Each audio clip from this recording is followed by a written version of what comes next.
Hey everybody, my name is Danny Batista and I'm a professional photographer based in San Antonio, Texas. And for the last 8 years, my full-time career has been professional photography. I haven't shot a single wedding. I'm not a fan of bridezillas, but I have found a passion and a huge profit in other types of photography. Those 5 industries of photography that I shoot consistently are automotive, real estate, product, food, and people. Now we're gonna focus on everything but product photography, and in doing so, I wanna answer one simple question. How did I achieve success as a photographer without becoming a starving artist? And the reason I want to talk about this is because in the creative world, photography included, many creatives are not confident in their work. And in fact, a lot of times creatives place their ego in front of actually creating value for their clients. And this doesn't let them take their next steps to create a life for themselves surrounded around their creative passion. So I'm here to tell you that one of the points of my success as a photographer has always been related to how can I help create your vision with my camera. I sprinkle a little bit of my creative expertise and mastery of equipment to create their vision, not mine. Now that's the value that creates returning clients for me, new clients, and profit in my business. With that known, let's talk about why I got into each of these industries and how that created success for me in my own creative business. And I want to start with automotive photography. So, automotive photography presented itself to me as a hobby. I owned a camera, I loved cars, I had always been interested in the customization of automobiles, which led me to find friends that had similar passions for their vehicles. And it was only natural that the guy with the camera, me, would be around taking cool photos for them. So I photographed the things I was surrounded by. I did it in a unique way where I created value for my friends, and that led to potential clients taking notice. Now granted, I was strategically placing myself in the networks of potential clients, creating work that spanned 2 different goals. Number 1, as I've already mentioned, I created amazing images for the owners of their cars, but I also chose unique and interesting vehicles with customizations from the clients that I knew needed paid work in the end. So clients like the marketing agency for Sylvania headlights, private car builders entering their machines into international competitions, magazines that needed professional images of the vehicles they featured so they could sell their magazines to the public, to even rental car companies needing social media content from around the United States in each of the vehicles in their fleet. The amazing thing about this initial process in the automotive world of photography was I never set out to be an automotive photographer. I only wanted to create amazing images that made my friends smile and that made my friends tell people about my work. That made the companies take notice. So when the time came and I was getting requests for automotive photo shoots, I wasn't scared to give my rates. Clients wanted value for their money, which they already saw in my work, and they were willing to pay for that. The next step was just having confidence in saying there was a price to book me. And just like that, I started consistently getting hired for automotive shoots. So what's one thing we can gather from that brief description of my beginnings as an automotive photographer? Number 1, surround yourself in a network of individuals that allow you to be naturally creative. Try and choose something that creates a portfolio for paying clients to take notice. And once those clients take notice and ask for your time, do not be afraid to provide your rates. You're ready.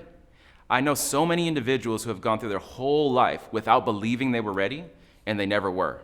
Let's look at the next form of photography that I'm actually professionally shooting to this day, real estate. Interestingly enough, real estate photography and automotive photography are shot very similarly with multiple exposures, off-camera flash, but one of the main differences between the two is houses are getting bought and sold every single day, which means guess what? There's always a need for photos for homes. Also, there are several clients that can be involved in each home build and sale. You have the architect, the developer, the interior designer, the real estate agent, the brokerage for the real estate agents, and marketing agencies. But how did I actually find myself succeeding as a real estate photographer on top of an automotive photographer? It all comes down to learning a new technique and finding a way to apply that to get myself noticed. So here's the story. 2 days prior to my first real estate photo shoot, I learned a few new lighting techniques from YouTube. YouTube is amazing to learn everything you could possibly ever want to learn in this world. I found a staged model home in a nice neighborhood in San Antonio, and I walked into that model home, and unfortunately I lied to the sales representative saying that the developer wanted me to take photos to show them what I can do. And for 2 hours I used what I learned on YouTube the day before, combined with my previous knowledge of lighting and photographing cars, and I shot the main features of that home, all by myself, nobody bugging me, doing what I knew I could do. I politely said bye to the sales rep when I was done, and went home and edited those photos to the best of my ability, by myself in my room, and I sent them to the developer, who of course wasn't expecting an email with professional images of their model home. I provided their own product as my portfolio. I let them know that I was available in the coming weeks if I had any other projects available that needed to be shot, and I gave them a breakdown of how I would price it. I received an email back saying their previous photographer was no longer with them, and they would love to contract me for all their upcoming projects. And from that day forward, I was labeled a real estate photographer. The amazing thing about knowing how to photograph structures like homes is you immediately become able to photograph businesses, commercial projects, pools, luxury homes. There's so many avenues where real estate photography can take you to actually earning income. But let's take a look back at how this can help you find success in your creative career, like photography. From this specific example, I think the main point is I politely kicked the door down in the industry I was trying to get into. No one knows you exist until you show them that you exist, and sometimes you need to make a little wave to catch their attention. In my case, I snuck into a luxurious home, I lied my way into an opportunity that could have or could not have benefited me, took the risk, created my own portfolio without asking for permission from the developer, but it turned out to be a win for them and me because I created value for that client. Food photography, the third area of photography that I now shoot professionally. But why food photography? Number one, I'm a foodie. I love to eat. I want to eat everything. Number two, it's another stress-free photo shoot. I didn't mention this in the previous two industries, but the stress level of photographing something is rather low when you can take your time to compose it, arrange it, test it, and shoot it, and food is another prime example of that. Unless it's ice or ice cream, which then I'm sweating because things are melting and clients are getting scared, but for the majority of shoots, food photography is a very stress-free shoot. How did I navigate my way into this industry though? This one was a little different because I paid my way in. So let me explain that. In this case, I took the initiative of asking for permission without a food portfolio because all I had been shooting was automotive and real estate. And I needed to find a way to have images that showed I had the ability to create value for food manufacturers, restaurants, chefs, food magazines, and any other potential clients. So here's what I did. I found a luxury restaurant, and I set up a meeting with the owner, and I offered to come into their restaurant at the time they preferred, pay for a 5-course meal with wine, and in exchange for giving me the space and time to shoot, I provided them with the photos for free. This is a hard offer for any company to pass up because they literally can't lose. I'm buying my meal and I'm giving them the photos. No one says no to that. Now, the reason I chose luxury restaurants over an average restaurant is because the chef and team are more likely to prepare and stage the dishes in a way that are already styled for photos. I don't have to do anything but shoot the actual photos. So I get negative space on a large white plate, arranged in an appetizing and minimal way, and that does wonders for the photos without me doing too much work, especially in an industry that I haven't shot before. The client ended up loving the photos, hiring me for future projects, and immediately I had work to show in the food industry. I immediately began creating emails, content to push out to potential clients across my city, offering my paid services using that one photo shoot from that well-known restaurant in town. And guess what? No one knew whether I got paid for that shoot or not. They definitely didn't know that I paid for that meal and ate it all. But what did they see? They saw the value I created for that restaurant, and immediately I began getting food photography jobs. Rather quickly, actually, I also got the attention of Food Network and was contracted for an 8-city project shooting various restaurants and their famous dishes that have been showcased on TV. I also now had a third industry that I could confidently get paid to photograph. And with that, that allowed me to now have those 3 industries continually cycle in everything that I was shooting throughout that year. So what can we take from that in your own creative business? In this case, I handpicked the most reputable client I could find in my city, and I provided them with an option of getting free work, and they couldn't refuse that. And it led to big name clients and national clientele in a really short amount of time. Instead of starting on the low end and working my way up to larger clients, I started at the top and helped accelerate my jump into that industry, creating something for me that was very profitable. Lastly, portraits. This is the 4th industry that I want to talk about today, and for me was the last photography genre or industry I found myself being drawn to. This in part was because it required me to meet up and plan a shoot around people. And as you know, a person has feelings, emotions, needs. They expect to look a certain way on camera, especially when you point a camera at them and are taking photos of them. So, a plate of lettuce does not feel this way. I can turn a salad around and it's never gonna ask me what side looks best. But that's my job as a photographer. So this was a whole new world for me. In my mind, these types of shoots became more stressful and were something that I was scared to actually photograph, but that's the important part. Being scared and nervous was something I acknowledged, and I wanted to be able to grow and create in that environment, and I hadn't done that before. So here's what I did. I found an avenue where individuals needed great photos of themselves in my city, here in San Antonio. I wasn't particularly looking for models, but just attractive, confident, fun individuals. And I found that in Tinder. So for those of you who don't know, Tinder is a dating app, and one of the keys is obviously great photos of yourself to inspire a physical connection in someone. Hopefully you match when they view your profile. And what you really want is obviously amazing photos so they can actually see you and be physically attracted to you in the beginning. But instead of writing individuals and attempting to go on a date, I would write individuals and show them my portfolio related to food, real estate, and automotive to prove to them that I'm the real deal. I'm actually a photographer. But I'd also ask if they'd be interested in helping me build my portfolio. In exchange, I'd be happy to provide them with photos for their profile or social media accounts. And I know, not traditional, but in everything we've talked about today, when have I really been traditional with the methods that I was using to get into these industries? In a very short amount of time, I had a lot of great images and actually new clients by word of mouth from all the females I actually shot for free prior to those shoots. These images helped to build my social media presence, expand my reach into lifestyle imagery, fashion, fine art, and portraits in general. Most importantly, I got over my fear of working with people in front of my lens, and I was able to create a whole new revenue stream from this new type of photography for me. I was now getting hired by marketing agencies, any businesses that needed headshots, companies wanting lifestyle shoots of what happens behind the scenes, billboard music artists, BTS for film production companies, and so much more. And I continue to get these jobs day after day. So what's the takeaway from this? You have to face your fears in order to grow in your creative career. I learn and grow every single time I press my shutter. I dedicate time every single day to learn a new skill. I hone previous skills or attempt something I haven't done before. And portrait photography was all of those things in one. Portraits opened up a whole new door for my business, and with the previous 3 industries under my belt, there wasn't very much I could say, no, I don't shoot that to. Except for weddings, because I don't shoot bridezillas, and I'll stand by that till the day I die. But my success as a photographer came from being sealed across multiple industries. And this is a very contradictory thing to what you hear most gurus say. Mostly you're hearing people say, do one thing and do it very well. But that wouldn't have created the same kind of success for me. What does that success look like for me though? It's a few different things. So success for me is being booked months out.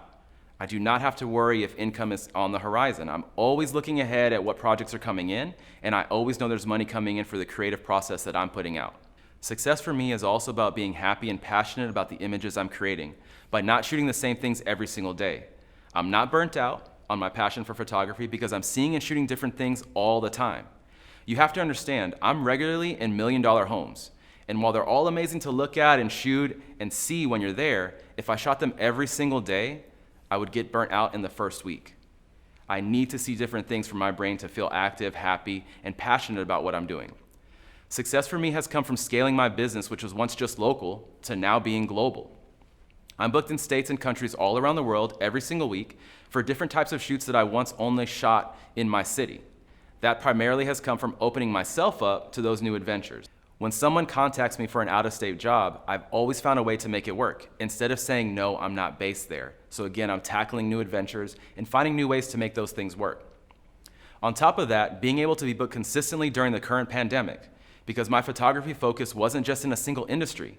The pandemic did not stop my business. I didn't need a loan to stay afloat, unlike wedding and engagement photographers and event photographers, for example, who are out of and still may be out of many jobs that they were booked for regularly. Lastly, the amount of knowledge and skills I've been able to acquire has allowed me to jump into teaching as another revenue stream. I'm now giving back to individuals that want to learn the same techniques I've used to build my own business. And now on top of my photography clients, I have students in each city that I go to each week that hire me around the world to teach them how to use photography to supplement their income or to be their full-time career just like me. Being a starving artist in a creative field was never something I thought about. I began my career as a hobby and as a passion to create amazing images for friends, and then I found ways to turn that passion into a business that created value and demand for my clients. And then I expanded those skills into every industry that I could so that I was always learning, always growing, and successful with my own passion to create. The most amazing thing about what I've been able to create from my passion in photography is, again, being able to give back to everybody that wants to learn the same kind of thing. I'm able to now grow their businesses the same way that I've grown my business, and now I'm able to provide that worldwide using different techniques that allow me to actually travel state to teach them in my own way. If anybody is interested in actually learning what I do in my career and want to achieve the same kind of stuff in your photography career, let me know. I'm booked in a different city every single week. I fly to individuals for free. I do not charge anybody for the flight, anybody for the stay, and what I've learned in the past 8 years of my full-time career, I now provide to people no matter where they're at. You can find me on DannyBatista.com or on Instagram/DannyBatista. I'm available and always ready to answer questions and help anybody out that needs help creating the same kind of career I've created for myself. I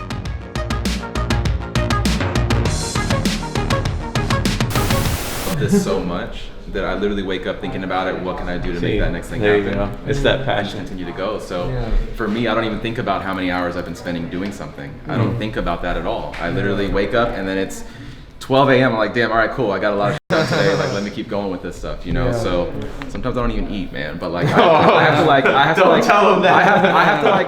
have to remind myself, like, you got, like, I actually had an accident recently with my knee. Yeah, you're telling me. Because trying to get I'm as much sitting out all as the much time as possible and working all the time. And so I recently was on a shoot and my knee went in and something popped. And I thought to myself, like, maybe it's how I was walking or what I was doing. But in the end, I found out it was because I'm not healthy doing what I'm doing. I'm sitting all the time. I'm not actually working myself out, so moving around. And I do this all day, right? I'm doing this, shooting, bending down, moving. But the rest of the day I'm doing this. My knee's not doing anything. So I'm starting to like get into the mode of, okay, I need to dedicate time to my health, dedicate time to my passion, do all this kind of stuff. Where at first I was just going laser focused down everything. So that's how. It's just continuing to do it and not worrying about anything else. I'm single, I don't have kids. Like I can just like, I'm like this, man. Here all day, blinders on my face, just continue to go. So that's really the main answer. It's just I don't stop.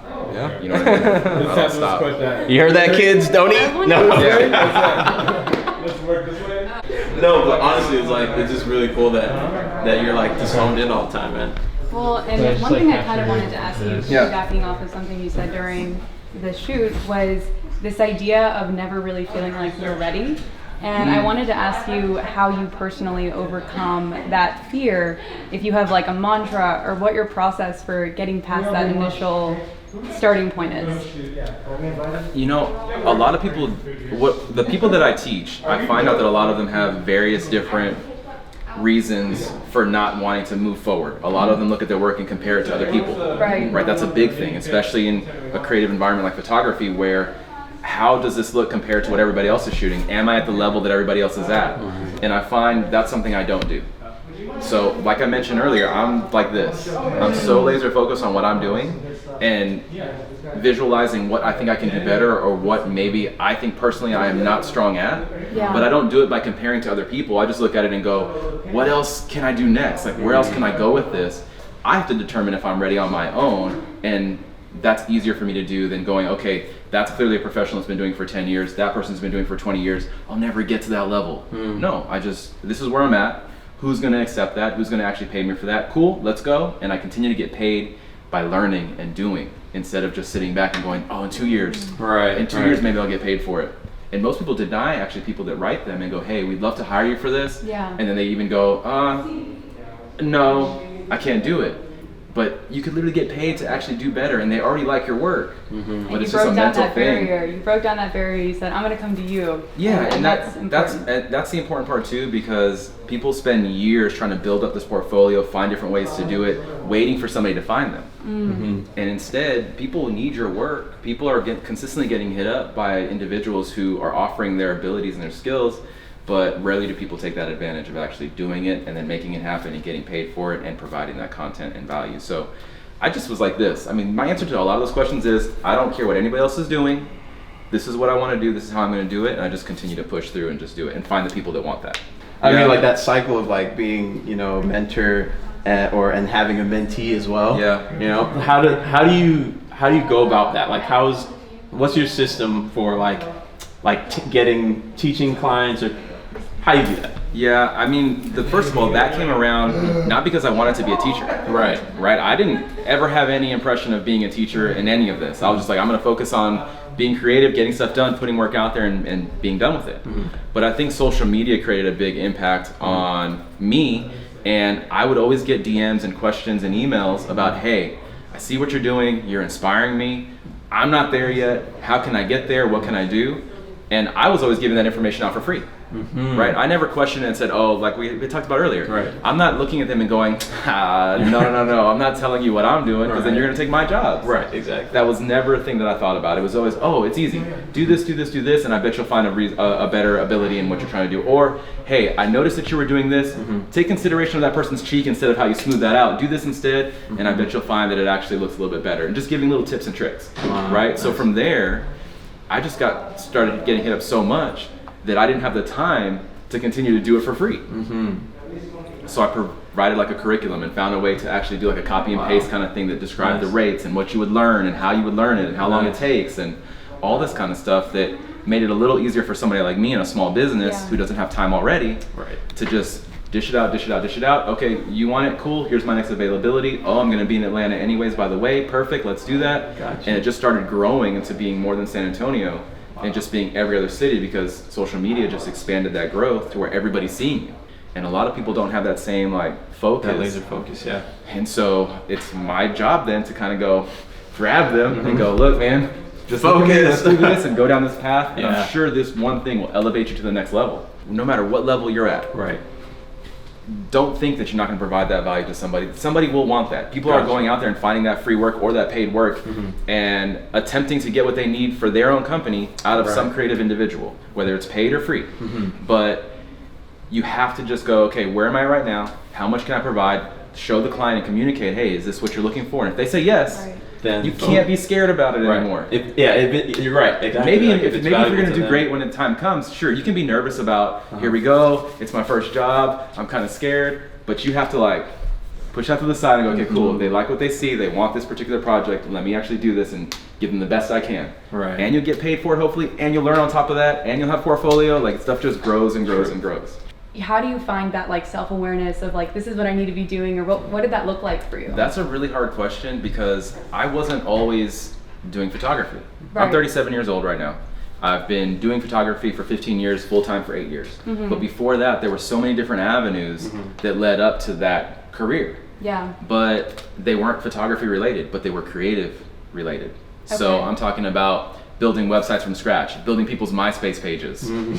Like, how old are you to know that stuff? You know what I mean? Like, I was getting contacted by people I didn't know during MySpace to build out MySpace pages because I was graphically designing stuff and building business cards and doing things like that. So there's always been some kind of creative aspect to my life, but I never set on a specific thing. I just kind of pivoted and went with the flow. And started gravitating. And just gravitating to whatever happened. So I mean, it was Legos when I was a kid, you know what I mean? Or like running around on my bike, pretending it's a motorcycle and like dreaming up a scene or something, you know what I mean? Like I think back to that now and kind of go, maybe that's why I'm like able to narrate photo shoots now and like create these scenes and different things. But it was, you know, Legos, thinking about stories. It was doing graphic design, creating webpage mock-ups, building a marketing agency, like grabbing a camera and having to shoot some granola bars of a person who's doing a bakery in their own home. It just all started to come together into one thing, and photography just happened to fulfill so many of those goals in a creative way that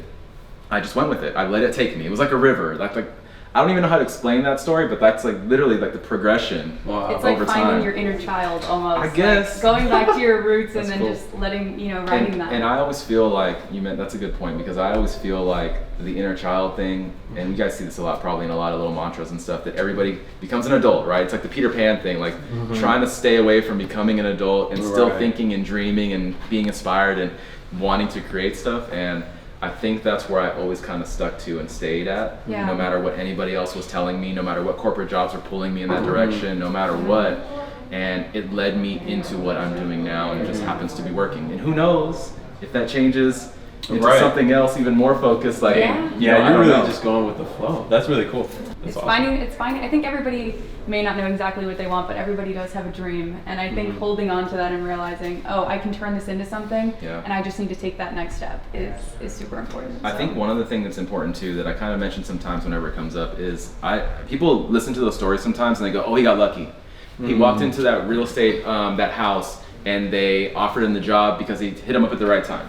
Yeah, I did. But the other side of that is I was ready for the opportunity. Right. Like, that's how I think about luck. When anybody goes, oh, you got lucky, you were there at the right time. Maybe I was, but I was also ready to take advantage of it, and I wasn't scared to take advantage of it. Or I was scared to take advantage of it, and I was like, screw it, and just go into it and do it, man. Let me do it. So that's really cool. I think it's being ready for that opportunity, and everything I had done prior, all the stuff I learned, all the little hobbies I was doing, everything that I was having fun creating in the past, all gathered into one huge little pocket of things.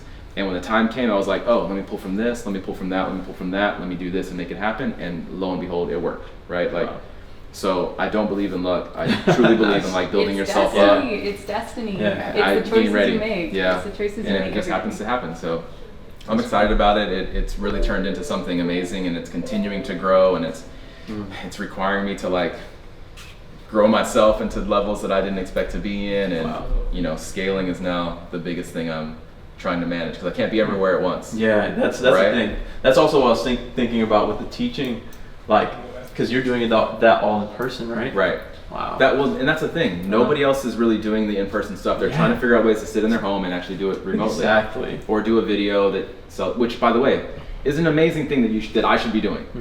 Right? I totally think that's the next step for me. But I think the main thing that put me into all these cities and put me into a position to actually meet new people and actually create a bigger business was people can look at me and go, damn, he's actually going to come to me, sit down next to me in my house, in my car, in a hotel room, whatever it is, and teach me in person. Which, by the way, the pandemic has made me have to sit into a car in the rain in a city because no coffee shops are open, and we're learning side by side into a plug that's like an inverter into my car. That, you know what I mean? Like, yo, you're the next level.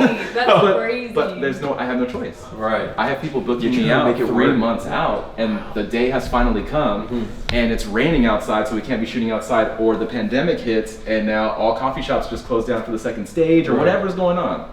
Right, so that's awesome. There's a lot of other obstacles you're kind of overcoming along the way, and that's so many. That's super impressive. So many, which is why I'm going to be building a van. Dude, that's awesome. Oh my gosh, yes, I've been thinking about doing that for a while too. Van life, and I'm going to be able to have a center in there where we can actually, no matter where we're at, actually do that. Dude, that's sick.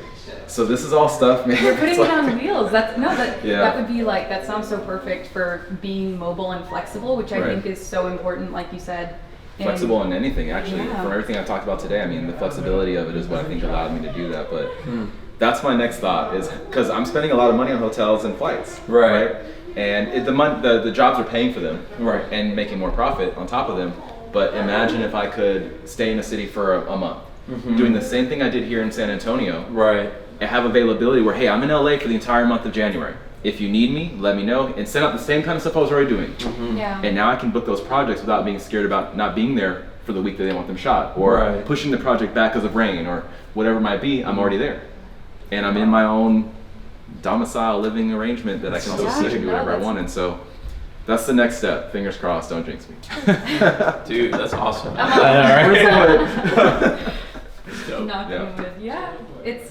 I think it comes down to the choices, and then just being goal-oriented, thinking about the future, not in a way that gives you anxiety about, not being able to do things or what's going to happen, but you're just continually moving forward. Right. And that's awesome. Is what I try to instill in other people. That's good. You know what I mean? What I try to instill in other people, what I hope stuff like this instills in other people, even though I blaze through it. Yeah.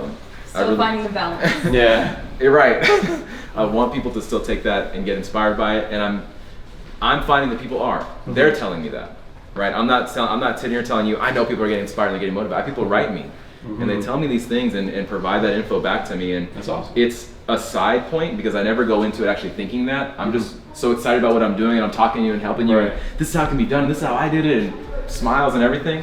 And people leave like they got out of church, man. Like, wow. You know what I mean? Like, that's how I can think about it. They leave and they go, I'm ready. Wow. You know what I mean? And they go do it. So it's worked. It's an awesome experience. It's really cool.